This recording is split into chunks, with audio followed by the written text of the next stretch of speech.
নিরাপত্তা উদ্বেগের কারণেই মাঝপথে বদল করা হয় ট্রাম্পের বিমান। ইরানের প্রক্সি গ্রুপগুলোর পক্ষ থেকে ছিল হুমকি, মার্কিন গণমাধ্যমে চাঞ্চল্যকর তথ্য। ইরান যুদ্ধ নিয়ে ট্রাম্পকে জেডি ভ্যান্সের সতর্কবার্তা, ফুরিয়ে আসছে মার্কিন অস্ত্র ভান্ডার, সামরিক অভিযান বিস্তৃত না করার পরামর্শ ড্যান কেইনের। মার্কিন ঘাঁটিতে হামলা বন্ধের ঘোষণা ইরানের, মধ্যস্থতাকারীদের মাধ্যমে চলছে তেহরান ওয়াশিংটন বার্তা আদান প্রদান। আবারও হামলা হলে পাল্টা আঘাতের হুঁশিয়ারি তেহরানের। ইরানের হামলায় নিহত 4 মার্কিন সেনার তথ্য নেই যুক্তরাষ্ট্রের সরকারি তালিকায়, দাবি বার্তা সংস্থা এপির। যুদ্ধ সংক্রান্ত তথ্য প্রকাশে স্বচ্ছতা নিয়ে নতুন বিতর্ক শুরু।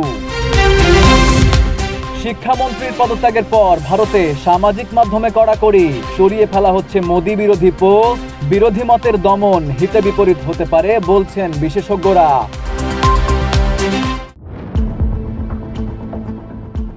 চলতি মাসের শুরুতে তুরস্ক সফর শেষে ফেরার সময় মাঝপথে বিমান বদল করেছিলেন মার্কিন president Donald Trump. New York Times এক প্রতিবেদনে জানিয়েছে, চলতি মাসের শুরুতে তুরস্ক সফর শেষে ফেরার সময় মাঝপথে বিমান বদল করেছিলেন মার্কিন president Donald Trump. New York Times এক প্রতিবেদনে জানিয়েছে, ইরান সমর্থিত প্রক্সি গোষ্ঠীগুলোর পক্ষ থেকে ট্রাম্পকে লক্ষ্য করে হামলার হুমকি ছিল। সেই তথ্য পাওয়ার পরই এই সিদ্ধান্ত নেওয়া হয়। মার্কিন গণমাধ্যমটি জানিয়েছে, আঙ্কারায় ন্যাটো সম্মেলনে অংশ নিতে ট্রাম্প কাতারের উপহার দেওয়া নতুন বোয়িং 747-8 বিমানে পৌঁছেছিলেন। তবে পরে মার্কিন গোয়েন্দারা সম্ভাব্য হামলার তথ্য পাওয়ার পর সিক্রেট সার্ভিস তাকে পুরনো এয়ারফোর্স ওয়ানে করে দেশে ফেরার পরামর্শ দেয়। বিষয়টি সম্পর্কে অবগত কর্মকর্তাদের বরাতে প্রতিবেদনে বলা হয়, গোয়েন্দা তথ্য পাওয়ার পর সিক্রেট সার্ভিস দ্রুত ট্রাম্পকে বিমান পরিবর্তনের পরামর্শ দেয়। তবে হুমকিটি নতুন বোয়িং 747-8 বিমানকে কেন্দ্র করে ছিল না, বরং ট্রাম্প এবং তিনি যে বিমানে ভ্রমণ করছিলেন সেটিকেই লক্ষ্য করা হয়েছিল। প্রথম দিকে হোয়াইট হাউস বিমান পরিবর্তনের ঘটনাকে একটি রুটিন সিদ্ধান্ত হিসেবে ব্যাখ্যা করেছিল। পরে কর্মকর্তারা জানান, এটি মূলত ইরান সম্পর্কিত নিরাপত্তা উদ্বেগের কারণে করা হয়েছিল। সেই সময় ট্রাম্প সাংবাদিকদের বলেছিলেন, যুক্তরাজ্যে অবস্থানরত মার্কিন সেনাদের নতুন বিমানটি ঘুরে দেখার সুযোগ করে দিতেই তিনি বিমান বদলেছেন। তিনি নিরাপত্তাজনিত কারণের গুঞ্জনও উড়িয়ে দিয়েছিলেন। এই ঘটনার পর কাতারের দেওয়া নতুন বোয়িং 747-8 বিমানটির নিরাপত্তা নিয়েও নতুন করে আলোচনা শুরু হয়েছে। এতে পুরনো এয়ারফোর্স ওয়ানের মতো উন্নত ক্ষেপণাস্ত্র প্রতিরক্ষা ব্যবস্থা এখনও পুরোপুরি সংযোজন করা হয়নি। সাংবাদিকদের এক প্রশ্নের জবাবে ট্রাম্প বলেন, বিমানটিকে খুব শিগগিরই সর্বোচ্চ নিরাপত্তা ব্যবস্থায় উন্নীত করা হবে। ট্রাম্পের তুরস্ক সফরের সময় যুক্তরাষ্ট্র ইরানে আবারও হামলা শুরু করে, ফলে দুই দেশের মধ্যে উত্তেজনা আরও বেড়ে যায়। সে সময় নিজের নিরাপত্তা নিয়ে ট্রাম্প বলেছিলেন, তারা আমাকে হত্যা করতে চায়, আমি তাদের প্রতিটি তালিকায় আছি। মার্কিন সিক্রেট সার্ভিস জানিয়েছে, যুক্তরাষ্ট্রের শীর্ষ নেতাদের বিরুদ্ধে হুমকির মাত্রা বর্তমানে নজিরবিহীন পর্যায়ে পৌঁছেছে। FU Ahmed, Ittefaq news.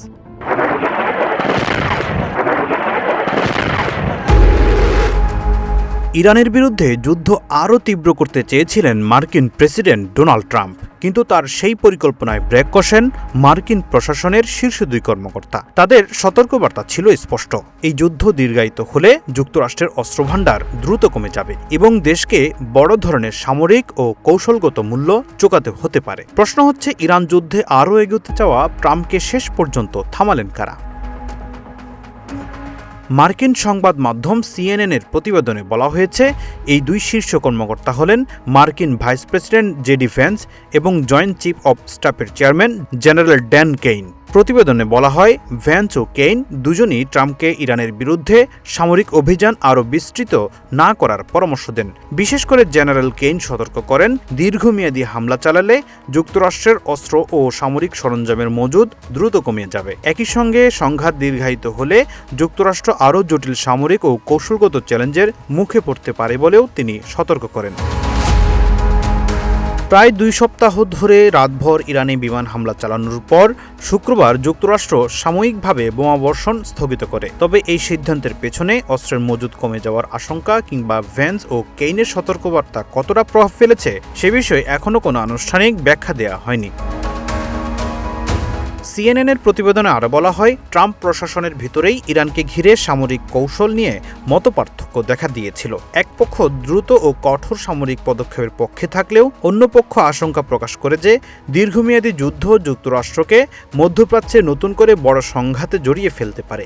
এতে বিপুল পরিমাণ সামরিক ব্যয় বাড়ার পাশাপাশি বিশ্বের অন্যান্য গুরুত্বপূর্ণ অঞ্চলে যুক্তরাষ্ট্রের সামরিক সক্ষমতাও ক্ষতিগ্রস্ত হওয়ার ঝুঁকি রয়েছে। বিশ্লেষকদের মতে, ইরানের সঙ্গে সরাসরি দীর্ঘস্থায়ী সংঘাতে জড়িয়ে পড়লে শুধু মধ্যপ্রাচ্য নয়, পুরো অঞ্চলের নিরাপত্তা পরিস্থিতি আরও অস্থিতিশীল হয়ে উঠতে পারে। পাশাপাশি জ্বালানি বাজার, বৈশ্বিক বাণিজ্য ও আন্তর্জাতিক কূটনীতিতেও এর বড় প্রভাব পড়তে পারে। তাই সাময়িকভাবে হামলা স্থগিতের সিদ্ধান্তকে অনেকেই সংঘাত আরও বিস্তৃত হওয়া ঠেকানোর একটি গুরুত্বপূর্ণ পদক্ষেপ হিসেবে দেখছেন। ফখরুল ইসলাম, ইত্তেফাক নিউজ।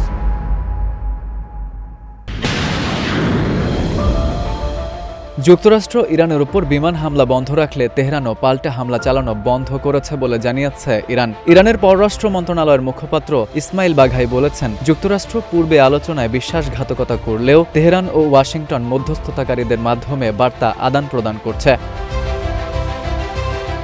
রয়টার্সের এক প্রতিবেদনে বলা হয়েছে, টানা ১৩ রাত ধরে চলা মার্কিন বিমান হামলার পর শুক্রবার রাতে অভিযান স্থগিত করে পেন্টাগন। এরপর ২ দিন নতুন কোনো হামলার খবর পাওয়া যায়নি। একই সময়ে ইরানও যুক্তরাষ্ট্রের সামরিক ঘাঁটিতে কোনো পাল্টা হামলা চালায়নি। ইরানের এক কর্মকর্তা বলেন, আমাদের অবস্থান একই আছে, হামলার জবাবে হামলা বন্ধ হলে ইরানও অভিযান বন্ধ রাখবে। এ বার্তা ইতিমধ্যে যুক্তরাষ্ট্রকে জানানো হয়েছে। এদিকে জাতিসংঘে মার্কিন রাষ্ট্রদূত মাইক ওয়ালস সংবাদ মাধ্যমকে বলেন, প্রেসিডেন্ট ডোনাল্ড ট্রাম্প কূটনীতির জন্য আরও সময় দিতে হামলা সাময়িকভাবে স্থগিত করার সিদ্ধান্ত নিয়েছেন। তার ভাষ্য, আলোচনার জন্য কিছুটা সুযোগ তৈরি করতেই এই বিরতি দেওয়া হয়েছে। তবে যুক্তরাষ্ট্রের এক কর্মকর্তা রয়টার্সকে জানিয়েছেন, টানা ২ সপ্তাহের অভিযানে পূর্ব নির্ধারিত বেশিরভাগ লক্ষ্যবস্তুতে হামলা শেষ হয়ে এসেছে। একই সঙ্গে মধ্যপ্রাচ্যে ব্যবহৃত ক্ষেপণাস্ত্র ও গোলাবারুদের মজুদ কমে যাওয়ার আশঙ্কাও তৈরি হয়েছে। অন্যদিকে ইরানের এক জ্যেষ্ঠ সূত্রের ভাষ্য, যুক্তরাষ্ট্রের হামলা বন্ধের সিদ্ধান্তকে তেহরান এখনও স্থায়ী নীতিগত পরিবর্তন হিসেবে দেখছে না। সূত্রের দাবি, ইরানে আসার চেয়ে সংশয় বেশি এবং অনেকের ধারণা এই বিরতি কৌশলগত, প্রকৃত অর্থে যুদ্ধবিরতির ইঙ্গিত নয়। তবে হামলা আপাতত বন্ধ থাকলেও পরিস্থিতি যে পুরোপুরি স্বাভাবিক হয়নি সেটি স্পষ্ট। তেহরানের একজন ব্যবসায়ী বলেন, দেশের সবাই অনিশ্চয়তার মধ্যে আছে। যুদ্ধ শেষও হচ্ছে না, আবার পুরোপুরি এগোচ্ছেও না। এই পরিস্থিতি খুবই ক্লান্তিকর। FU Ahmed, Ittefaq news.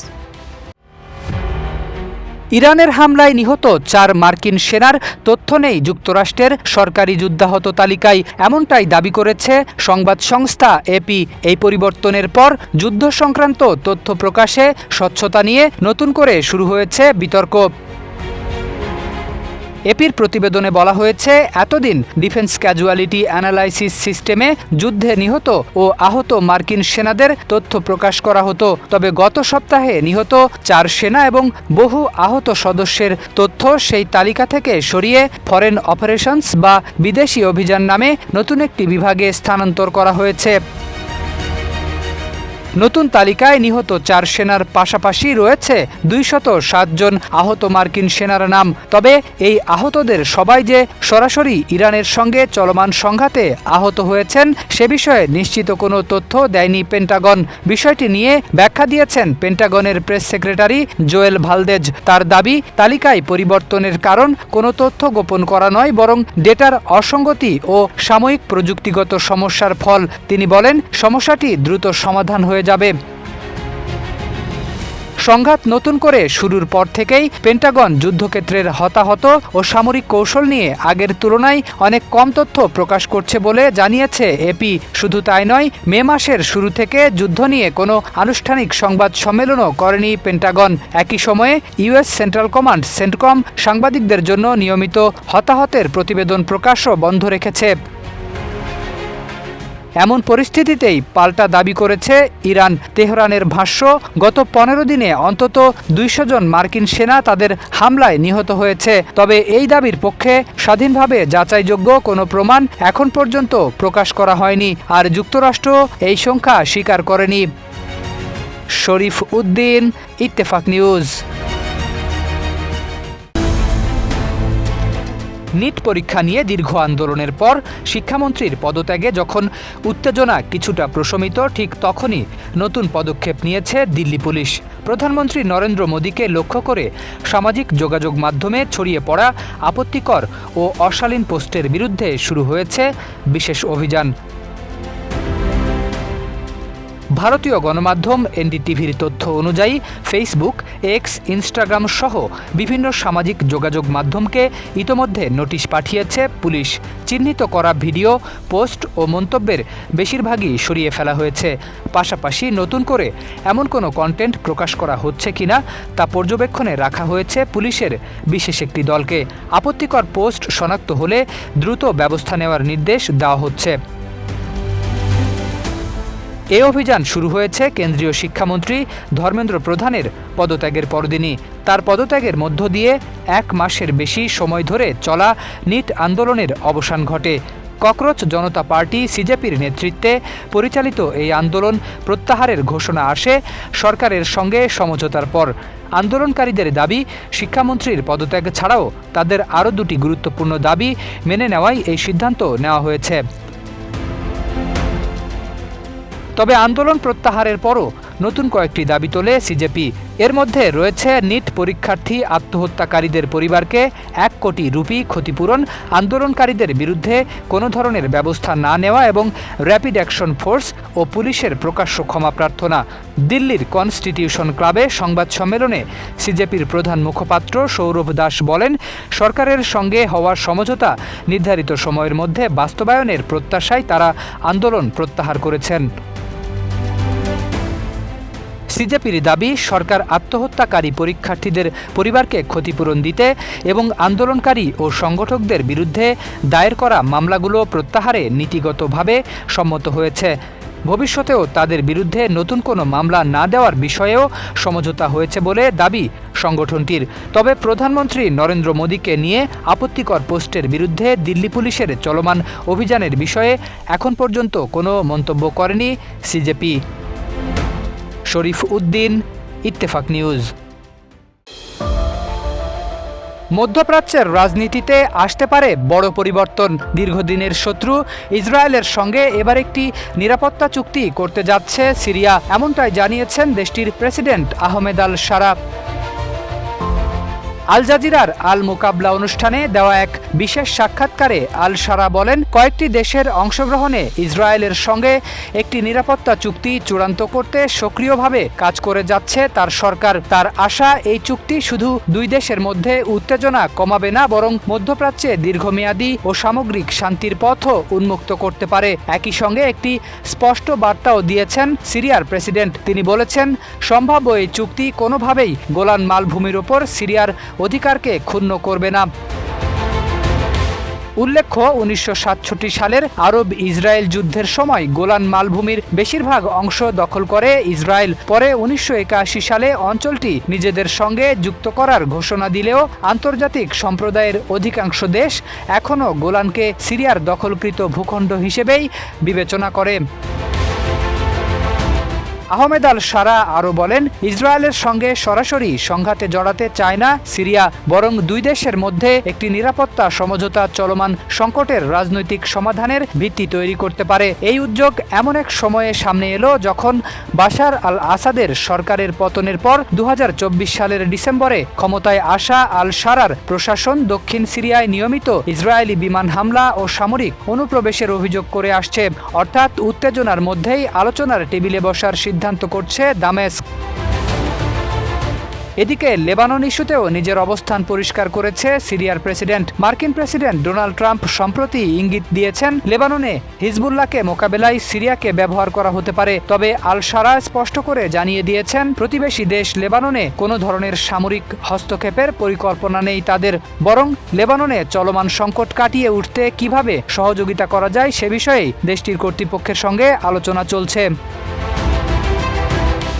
আল শারা সতর্ক করে বলেন, লেবাননে যে কোনো ধরনের অস্থিরতা সরাসরি সিরিয়ার নিরাপত্তাকে প্রভাবিত করবে। একই সঙ্গে যুক্তরাষ্ট্র, ইসরায়েল ও ইরানকে ঘিরে চলমান উত্তেজনা যদি আরও বিস্তৃত আকার নেয়, তাহলে পুরো মধ্যপ্রাচ্য নতুন সংকটে পড়তে পারে।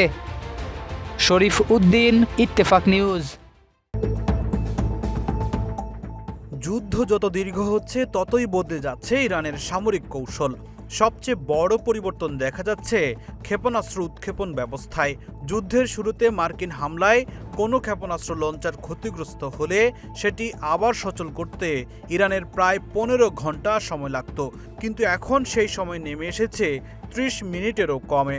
এমনটাই জানিয়েছে ব্রিটিশ দৈনিক দ্য টেলিগ্রাফ।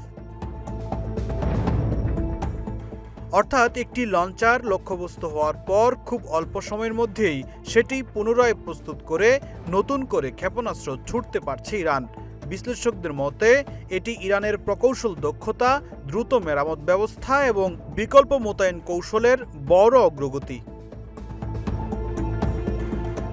প্রতিবেদনে বলা হয়, যুক্তরাষ্ট্র ও তাদের মিত্ররা মূলত ইরানের মোবাইল ক্ষেপণাস্ত্র লঞ্চারগুলো ধ্বংসের দিকেই সবচেয়ে বেশি গুরুত্ব দিচ্ছে, কারণ লঞ্চার ছাড়া ক্ষেপণাস্ত্র কার্যত ব্যবহার করা যায় না।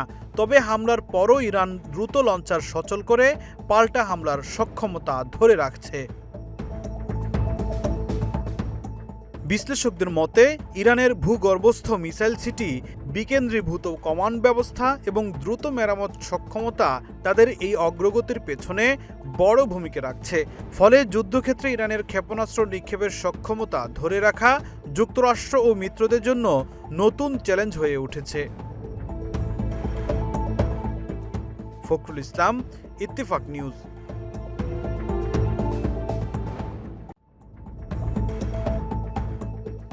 যুক্তরাষ্ট্রের ওয়াশিংটন অঙ্গরাজ্যের সিয়াটল সেন্টারে বন্দুকধারীর গুলিতে 2 জন নিহত এবং 5 জন আহত হয়েছেন।